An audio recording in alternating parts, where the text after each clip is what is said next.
Hello Cancer, this is Victoria from Mindful Bamboo and I'm here with your tarot forecast for the month of June. Thank you so much for joining me today, whether you're new or you're coming back. If you like what I'm doing, don't forget to click the like button, subscribe to my channel, leave a comment, let me know what you'd like to see more of on my channel. I just posted an astrological update about the new moon in Gemini that we experienced a couple of days ago. I'll probably be doing that going forward, at least for lunation events, or maybe some other big astrological events I feel like the collective needs to know. And I'm also about to publish a video on building healthy boundaries, so check that out. I feel like it's much needed at this time, so I'm guided to record a separate video on mindfulness, so it will be part of the mindfulness playlist on the channel. I welcome you, and let's get started and see what's coming up for you, Cancer, in the month of June in terms of your love life, your work and career space, and what's the guidance from the universe, how to use the energies to your advantage in the best possible way. And of course, in June, we start the season of Cancer, so some of you already have birthdays in this month, so it will be even more special that way. Because actually the new astrological year that, we start, like in general, it starts on the 22nd of March, because Aries is the first sign in the circle, in the astrological circle of zodiac signs. But each of us, of course, have our own new year in terms of astrology and zodiac signs. And for you, it's definitely, if you have your birthday in June, is going to be in June that your new year, the year of you, will begin. And it's another great opportunity to make plans and manifest something important into your reality, something you want to change, you want to add, things that you are excited about that make you happy. But you need to get there first, and to even picture how you're gonna feel in that moment. How is it gonna make you feel when you get whoever you want, when you achieve that success? And that is gonna be a very key moment in manifesting that goodness into your life. I'm gonna start with an oracle card as usual, and it's gonna be Whispers of the Ocean this time. And at the end, I'm gonna pull some cards from the Hermit Tarot deck with some messages from the person to you. All right, let's get started, Cancer. I'm excited.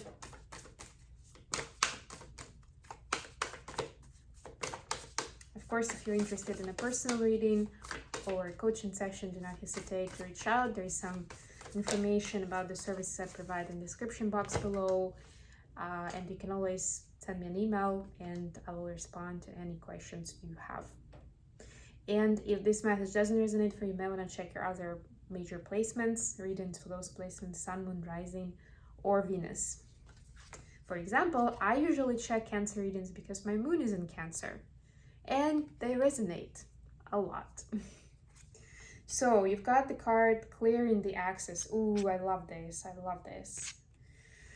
You're entering a transitional phase and would benefit from clearing away excess clutter, whether it is in your physical body or your physical space. So actually, cleansing process can be about a lot of things, and even about our mindset, having a lot on your plate. So take it how it resonates. But I get that with this card, it specifically focuses on the physical space. So people do spring cleaning, maybe you can do summer cleaning. That's what I'm actually doing as well these days. So again, being moon, having my moon in Cancer, I take this message in for myself personally too. Definitely going through some stuff, trying to clean things up. It can also be about tying up loose ends in certain matters that are open, that are kind of dragging along. I don't know, the dentist appointment that you were supposed to make but you're never called, and it's been going on for a couple of months and it's on your mind but you're not doing it.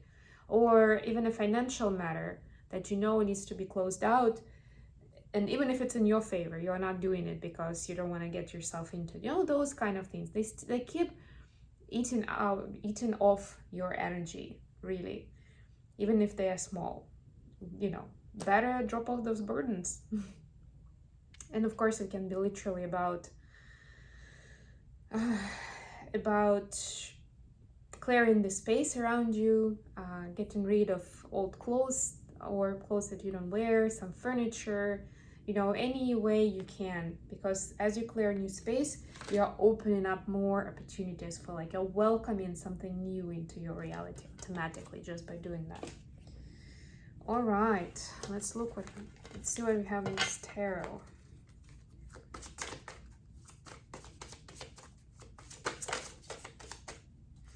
First card I got is the Lover's card, and it's for your love space. Let's see.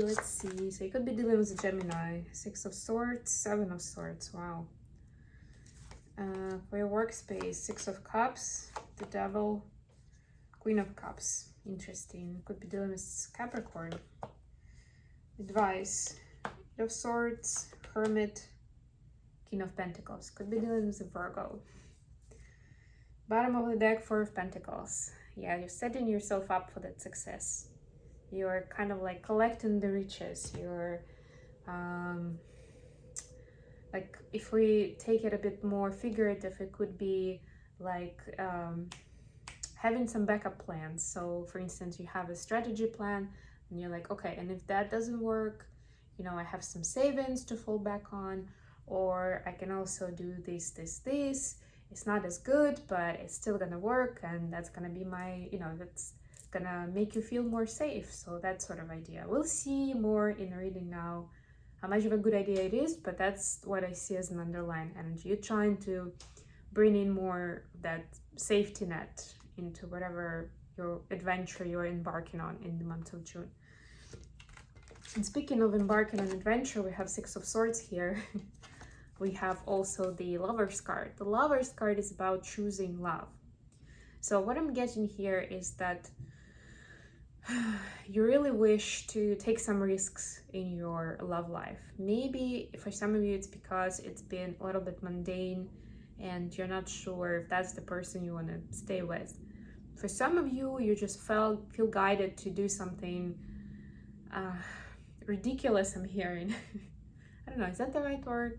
Do something a bit outrageous, maybe obnoxious, to kind of spice things up and maybe see what you are passionate about, because you feel like the issue is on your end, that you are not being authentic self because of the way your partner is. So you're trying to kind of step outside of those borders that you feel like, those swim lanes that you feel like you've been put in, and do something different. And there's nothing wrong with that, as long as you have that inner compass that's guiding you and is gonna keep you balanced and grounded so that you don't get too carried away, right? Or if you go out of your comfort zone and your person does not agree to meet you there, and maybe after all you decide that, you know, this is where your paths will part, then at least you still stay in that stable position. It doesn't like upend your world, right? It's important not to fool yourself or other people about what it is you're doing and why. And the same way you're asked, for some of you I'm getting, do not play games with your person. If you're doing any of these new things because you want to make them jealous, you want to check how much they care, you know, kind of live life on the edge to see what's their reaction going to be, it's not a sincere energy. So just be careful with that. And make sure there's nothing wrong with letting your person know that, you know, it's been a little bit boring for me. Or like, I feel like I'm, you know, an 80-year-old person just, you know, doing nothing really. Nothing exciting is happening. I want to do something new, try something out, right? For the both of us, really, right? So be mindful about that, right? Not everything that is permissible is advantageous. So it's important to think about it from that way, to bring love to the situation for yourself and for the other person.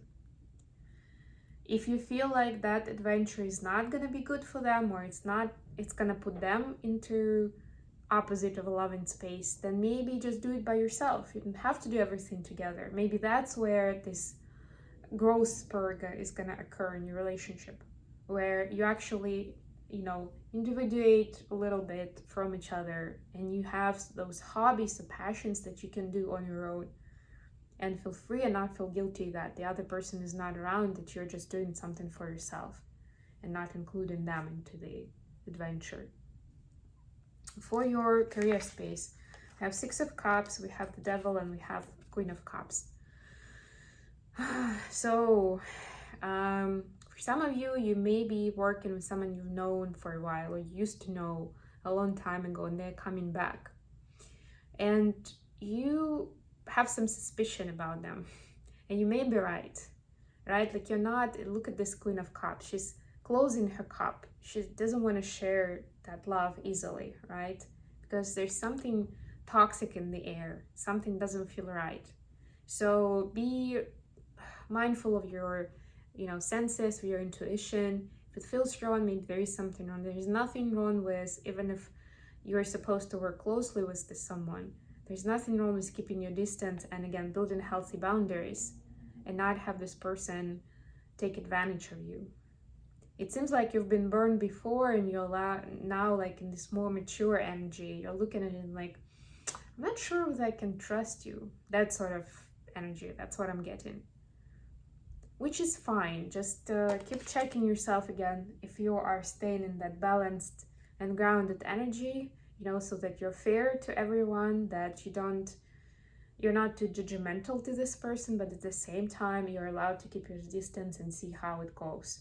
Or it's actually another mature thing about another criterion of maturity is that you understand what is important for you in healthy relationships. You can recognize if your dynamic with someone is healthy or not. Think about that, and then you can cross-check if you have that with the person or not. Or at least give it some time and then go back to the list and see, okay, so what can I say now after having worked with them for a month or two? For your advice, we have Eight of Swords, the Hermit, and King of Pentacles. So it's interesting, I'm being drawn to the fire in two of these cards, because you see that the Hermit has a candle with fire, lit up candle, and there is the fire out here, and also the blue background in both of them. To me, they're kind of continuation of each other, and it shows to me that sometimes this knowledge or wisdom could be could create your own prison, could create too much criticism for yourself, and instead you're supposed to be in this successful space, in the King of Pentacles space. So make sure that whichever shifts you're making, whichever new energies you're experiencing, that you're not the victim or the hostage of your own mind or your own wisdom, right? It's not about criticizing yourselves. It's, if anything, it's about forgiving yourself if you've made any mistakes, right? To have that aspiration that next time I'll know better. And those mistakes are exactly what's going to get me into this space of success, happiness, comfort, right? This is the Pentacles suit. It's about earthly comfort. It's about having a happy home. It's about being the head of the household. And yeah, this is a king, but again, take gender how it resonates.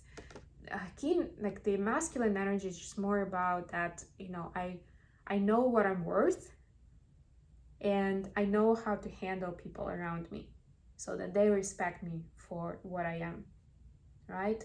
So your wisdom can get you this way, or it can get you this way, depending on how you handle that knowledge. Messages from your person to you, Cancer. Let's see. It's not the easiest deck to shuffle, but the cards are fun. I want you. I worry about us. Do you think about me too? So I'm getting for some of you this shift in your desire to do something different in your relationship, or just as a couple, or even by yourself, but you know that you have a couple. Just know that this, if there is a bit of a drive to do things separately from each other, it's a healthy move. As long as your person knows that you still love them, you still care about them, and it's just you exploring your own potential, they will still be there for you. That's the healthy dynamic. That's not the codependent one, right? That's what we want. Or if they are too controlling or too clingy, then you will immediately see that, right? Like that nurture and care can be positive or negative depending on which, what kind of vibration it's going with. It can manifest itself in very different ways. But at the end of the day, the person says, I want you. They choose you. They want you. They want to be with you. And actually, the bottom of the deck, we're going to have, I'm addicted to you. Okay, I hope this has been useful, Cancer. Thank you so much for joining me today. And I'll be back with more readings very, very soon.